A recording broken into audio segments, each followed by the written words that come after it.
ان کو قرار واقع سزا دی جائے گی. لیکن آج دن تک پاکستان کی تاریخ میں ہم نے نہیں دیکھا کہ کسی کو جو ہے وہ سزا ملی ہو یا کوئی رپورٹ جو ہے وہ منظر عام پر آئی ہو. تو میں سمجھتا ہوں کہ پوری ذمہ داری جو ہے وہ سندھ حکومت پر عائد ہوتی ہے.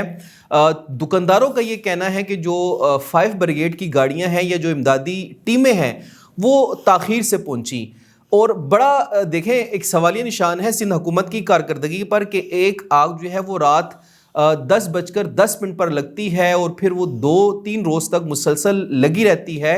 یعنی اتنے وسائل نہیں ہیں. تیسری یہ ٹینور ہے, یعنی 15 سال سے سندھ کے اندر پاکستان پیپلز پارٹی کی حکومت جو ہے وہ برسر اقتدار ہے.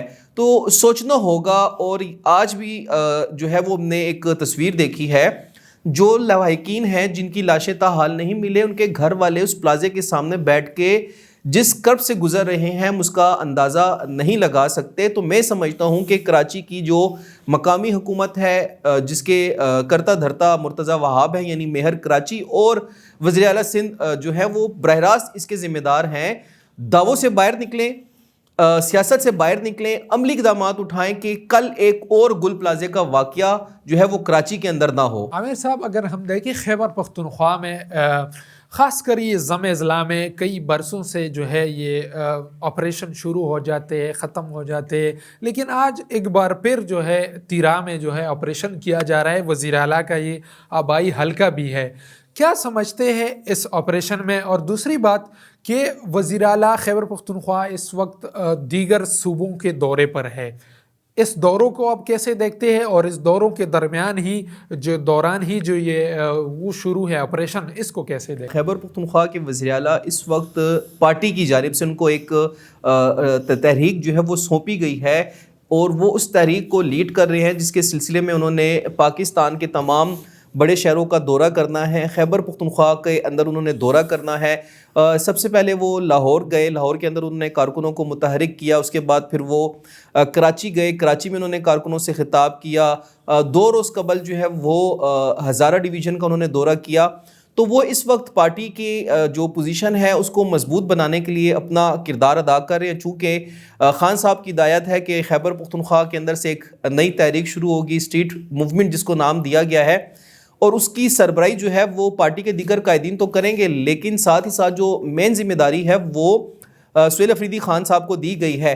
آپ نے بات کی تیرا آپریشن کی, تو ہم نے دیکھا ماضی میں بھی جو قبائلی اضلاع ہے وہاں پر بڑے پیمانے پر آپریشن کیے گئے.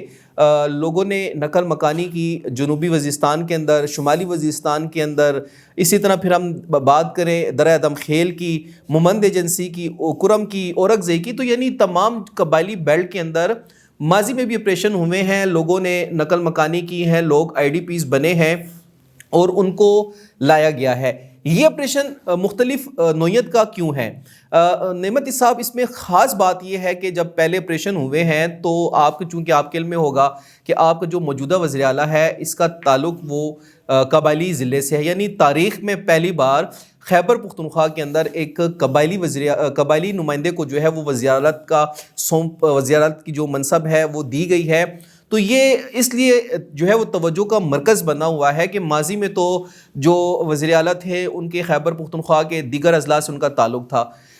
سہیل افریدی صاحب پر اس لیے تنقید کی جا رہی ہے کہ وہ تو دورے کر رہے ہیں, گھوم رہے ہیں, لیکن متاثرین کے ساتھ نہیں ہے. ہم نے دیکھا کہ وہ گئے ہیں, انہوں نے متاثرین کی داد رسی بھی کی ہے. تیراب میں انہوں نے کہا ہے کہ ہر ممکنہ مدد کی جائے گی. وہاں پر جو سہولیات ان کو میسر نہیں تھی ان کا انہوں نے وہاں پر اعلانات کیے. اور میں یہاں پر آپ کو ایک بات بتاؤں, وہاں پر وہ ایک کمیٹی بھی بنا کے آئے ہیں اپنے حمایتین کی سربراہی میں کہ جو تمام تر سرکاری انتظامات کو مانیٹر کریں گے, اور وزیر اعلیٰ خیبر پختونخوا کو وہ اس کی لمحہ بلمحہ رپورٹ دیں گے. اگر کہیں بھی کوئی کمی آتی ہے یا کوئی مشکل پیش آتی ہے تو وہ فوری طور پر وزیر اعلیٰ کو آگاہ کریں گے, اور وزیر اعلیٰ چیف سیکرٹری کے جو ہے وہ ڈائریکشن دے گا اور اس کو حل کیا جائے گا.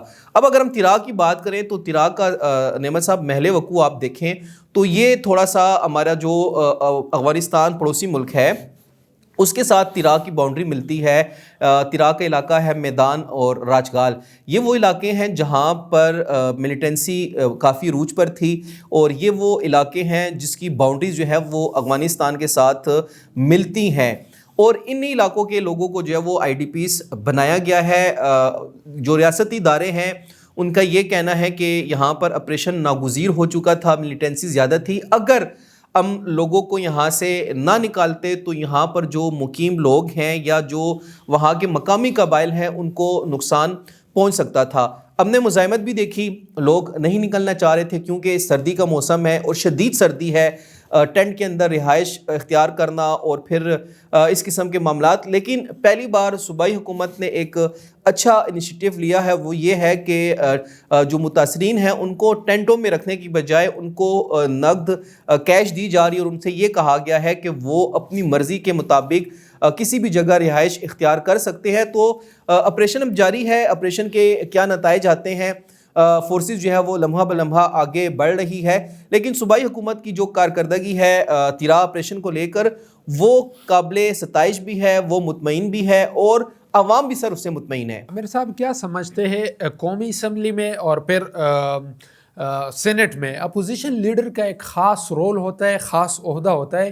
پہلے تو یہ بتائیے یہ اتنے ماہ کیوں لگے اپوزیشن لیڈر چننے میں, اور پھر ٹی آئی میں کیا ایسا کوئی بندہ نہیں تھا جو اپوزیشن لیڈر بنتا, کیونکہ جو بڑی پارٹی ہو اس سے ہی اپوزیشن لیڈر بنتا ہے. ہم اگر دیکھیں علامہ ناصر عباس جو ہے وہ بھی ٹی آئی کا نہیں ہے, اور محمود اچکزئی بھی نہیں ہے. اور دوسری بات سر یہ کہ ان پر تنقید بھی کی جا رہی ہے کہ یہ افہام تفہیم جو ہوئی ہے نواز شریف کے کہنے پر ہوئی. اصل میں کہانی یہ ہے کہ نواز شریف جو ہے وہ تو سیاست سے مائنس ہو چکے ہیں. یہ آپ کے علم میں ہونا چاہیے کہ جب گزشتہ حکومت تھی اس میں جب یہ پاکستان آئے تھے تو ان کو جو ہے وہ وزیر اعظم کا منصب کیوں نہیں دیا گیا, شہباز شریف جو ہے وہ دوسری بار وزیر اعظم کے منصب پر کیوں آ کر بیٹھے. یہ ایک طویل کہانی ہے, اس پر ایک الگ سے جو ہے وہ ہماری نشست ہو سکتی ہے. لیکن اگر بات کر رہے ہیں کہ علامہ راجہ ناصر عباس اور محمود خان اچکزئی کی تعیناتی جو ہے وہ تاخیر سے کیوں ہوئی. دیکھیں پاکستان تحریک انصاف کے بانی عمران خان صاحب جو ہیں وہ مزاحمت کر رہے تھے. انہوں نے کہا تھا کہ موجودہ حکومت سے کسی صورت بات نہیں ہوگی. آپ کو یاد ہوگا کہ یہی نون لیگ ہے جنہوں نے تحریک انصاف کے کارکنوں پر تشدد کیا, تحریک انصاف کے کارکنوں پر جو ہے وہ مختلف حربے استعمال کیے گئے. علی امین گنڈاپور کی سربراہی میں جب یہ لوگ اسلام آباد کی طرف گئے, ڈی چوک کے اندر کیا ہوا, کٹی پہاڑی موٹر وے کے مقام پر کیا ہوا, یہ ساری چیزیں آپ کے سامنے ہیں. اس کی بنا پر خان صاحب کا یہ تھا کہ وہ اس حکومت سے مذاکرات نہیں کریں گے. پاکستان تحریک انصاف اور حکومت کے درمیان اختلافات جب شدت اختیار کر گئے تو محمود خان اچکزئی اور علامہ راجہ ناصر عباس صاحب جو ہیں وہ ثالثی کے لیے سامنے آئے.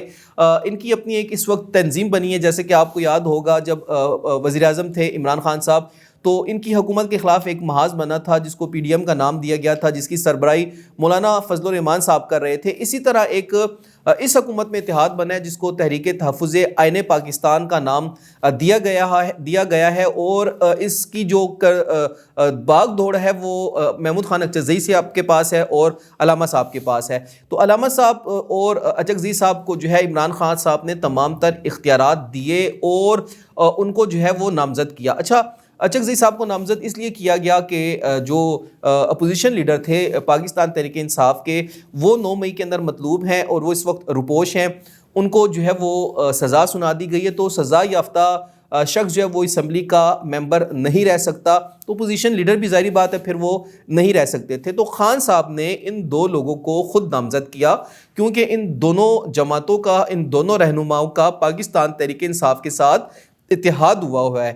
جب آپ کسی بھی جماعت کے اتحادی بن جاتے ہیں تو پھر آپ دونوں کا منشور, آپ دونوں کا موٹو اور آپ دونوں کا جو ویژن ہوتا ہے وہ ایک ہوتا ہے. تو علامہ صاحب کی تعیناتی اس لیے تاخیر سے ہوئی, یا اچکزئی صاحب کی تعیناتی اس لیے تاخیر سے ہوئی کہ موجودہ حکومت جو ہے وہ مختلف ہیلے بہانے استعمال کر رہی تھی. وہ نہیں چاہ رہے تھے کہ تعیناتی کی جائے. بیچ میں کچھ اطلاعات ایسی بھی آئی تھیں کہ مولانا فضل الرحمان صاحب کو جو ہے وہ پیشکش کی گئی کہ وہ اپوزیشن لیڈر کے لیے جو ہے وہ جوڑ توڑ کر کے سامنے آئے.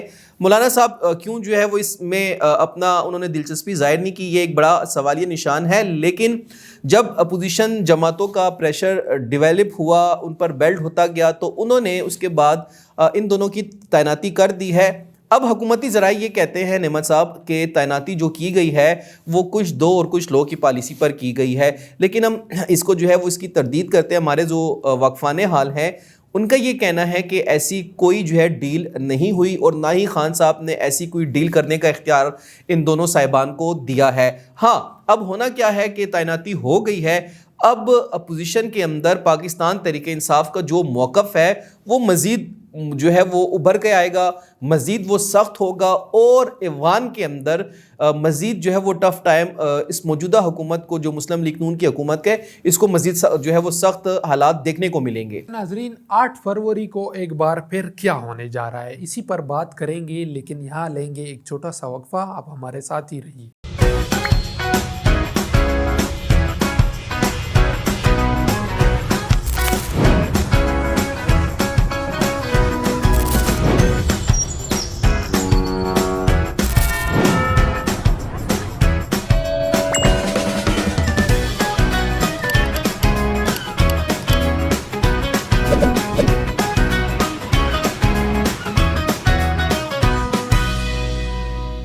خوش آمدید ناظرین ایک بار پھر.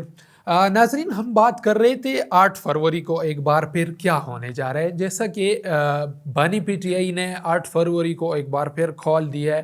عامر صاحب, یہ 8 فروری کو آپ کیا دیکھتے ہیں, کیا ہونے جا رہا ہے؟ نعمت, ایسی بات ہے کہ پاکستان تحریک انصاف جو ہے اس کا ایک ہی مشن ہے, اور وہ ہے بانی پی ٹی آئی کی رہائی. چونکہ ان کے جو کیسز ہیں وہ التوا کا شکار ہیں, عدالتوں کے اندر ان کے کیسز کو نہیں سنا جا رہا, بہنیں جو ہیں ان کی ملاقات نہیں کروائی جاتی, بشرا بی بی کے گھر والوں کی ان سے ملاقات نہیں کروائی جاتی. اڈیالہ جیل کے باہر آپ نے بھی دیکھا ہوگا کہ کس قسم کے مناظر ہوتے ہیں. بہنوں پر جو ہے وہ اس سخت سردی میں ٹھنڈا پانی گرایا جاتا ہے, کیمیکل ملا پانی ان پر جو ہے وہ گرایا جاتا ہے. مسلم لیگ نون کی جو حکومت ہے وہ فسائیت کا ہر حربہ استعمال کر چکی ہے, لیکن بہنوں کا حوصلہ عزم, کارکنوں کے جو عزائم ہیں ان کو وہ توڑنے میں نعمت صاحب تاحال ناکام ہے.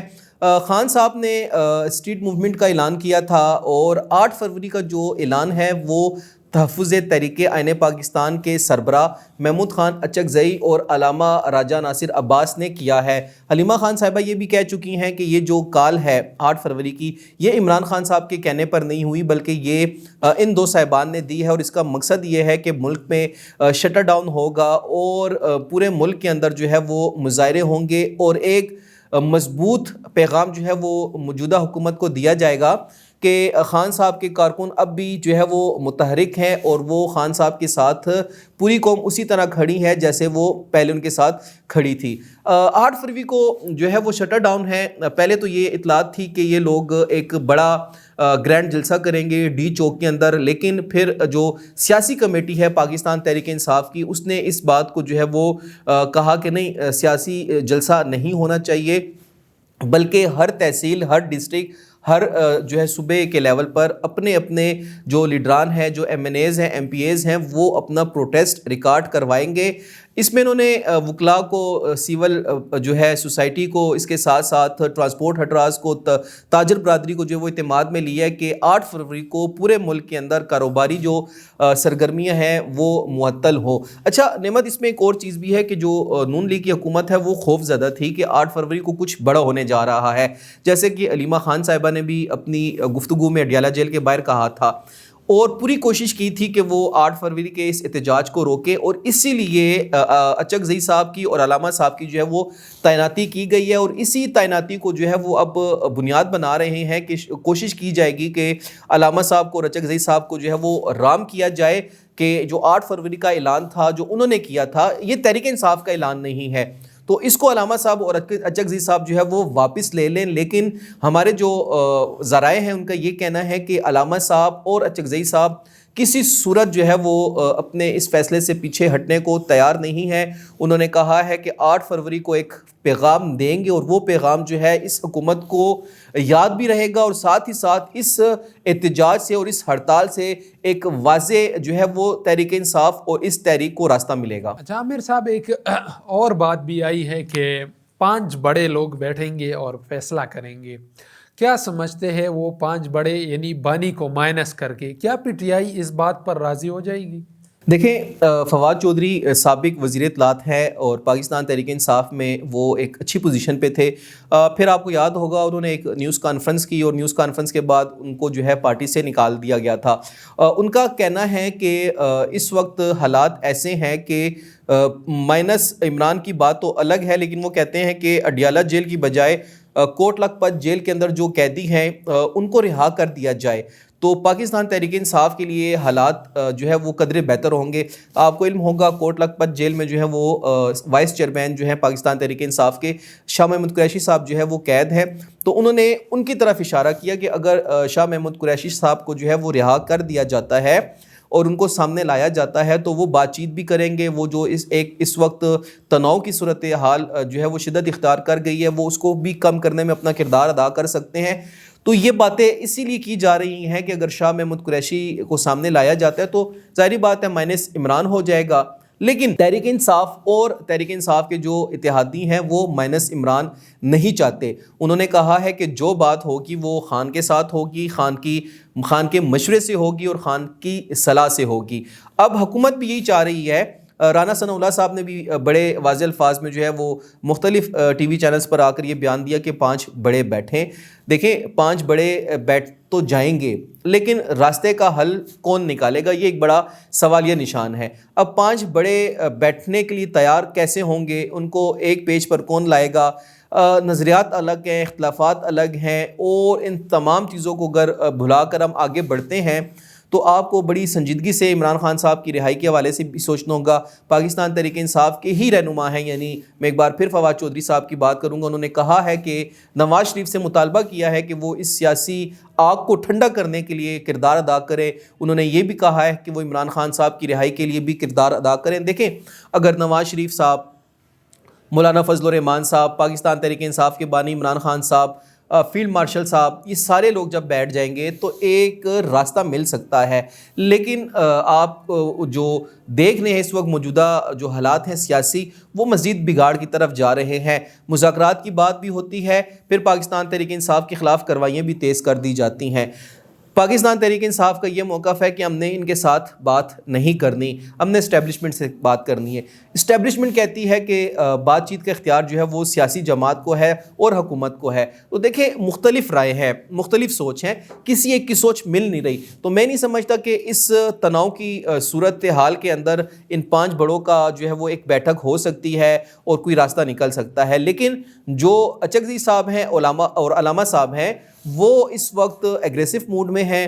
ان کا جو موڈ ہے وہ جو ہے وہ ٹھنڈا نہیں ہوگا اور نہ وہ بدلے گا، بلکہ وہ اس حکومت کے لیے ایک نیا ماسک کھڑا کریں گے اور حکومت جو ہے وہ ان کے لیے چلانا مشکل ہوگی آنے والے دنوں میں۔ اچھا عامر صاحب، ایک غزہ پیس آف بورڈ میں پاکستان کی شمولیت کو آپ کیسے دیکھتے ہیں؟ پاکستان کے اکثر سیاستدانوں نے اب اپنے بیانات دیکھے ہوں گی، جماعت اسلامی، JUI، ساروں نے مسترد کیا ہے کہ ہمیں نہیں جانا چاہیے۔ حکومت کے اس فیصلے کو کیسے دیکھتے ہیں؟ نعمت صاحب، بات ایسی ہے کہ غزہ کا جو اس وقت صورتحال ہے جو آپ دیکھ رہے ہیں یا جو دنیا میں اس وقت چل رہی ہے، وہ غزہ کی بہتری کے لیے، فلسطین کی بہتری کے لیے اقدامات اٹھانے کے لیے کوششیں کی جا رہی ہیں عالمی سطح پر، اور ان کوششوں کو سراہا جانا چاہیے کیونکہ بڑا مشکل وقت دیکھا ہے غزہ کے لوگوں نے، وہاں کی عوام نے۔ اب صدر ٹرمپ جو ہے وہ ثالثی کا کردار ادا کر رہے ہیں اور انہوں نے وہاں پر امن کے لیے کافی کوششیں کی ہیں۔ میں سمجھتا ہوں کہ یہ کوششیں ان کی کافی حد تک جو ہیں وہ قابل ستائش ہیں۔ انہوں نے مختلف ممالک کے سربراہان کو جو ہے وہ دعوت دی ہے کہ وہ اس معاہدے میں یا اس امن جو وہ ہے جو انہوں نے وہ بنائی ہے اس میں شامل ہو جائیں۔ تو اس میں پاکستان کو بھی دعوت دی گئی، پاکستان کے پرائم منسٹر کو بھی انہوں نے شامل ہونے کی دعوت دی۔